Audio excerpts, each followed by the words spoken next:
I, Zoran Kwame Mamdani, Zohran Kwame Mamdani, do solemnly swear do solemnly swear that I will support the Constitution of the United States, that I will support the Constitution of the United States, the new Constitution ইয়র্কের of the ইতিহাসে State লেখা হলো এক নতুন অধ্যায়।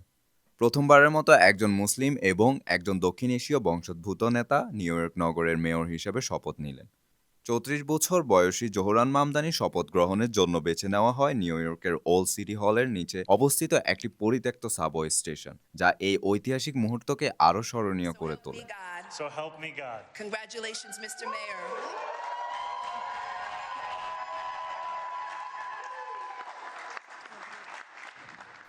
নতুন বছরের প্রথম প্রহরে পবিত্র কোরআন ছুঁয়ে শপথ নেন জোহরান মামদানি, যা নিউ ইয়র্ক নগরের ইতিহাসে এক অনন্য দৃষ্টান্ত। শপথ নেওয়ার পর তিনি বলেন, এটি আমার জীবনের সবচেয়ে বড় সম্মান ও সুযোগ। So much for everyone for being here. Happy New Year to New Yorkers, both inside this tunnel and above. And I cannot wait to see everyone tomorrow as we begin our term. This is truly the honor and the privilege of a lifetime. এই আয়োজনে ব্যবহৃত হয় পবিত্র কোরআনের 3টি ঐতিহাসিক copy, যার একটি তার দাদার, আরেকটি 18 ও 19 শতকের প্রাচীন পকেট কোরআন শরীফ।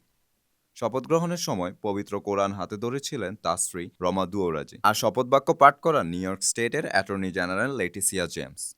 এই ঐতিহাসিক আয়োজনে উপস্থিত ছিলেন জোহরানের মা এবং বাবা, কলম্বিয়া বিশ্ববিদ্যালয়ের অধ্যাপক মাহমুদ মামদানি এবং বিশ্বখ্যাত চলচ্চিত্র নির্মাতা মীরা নায়ার।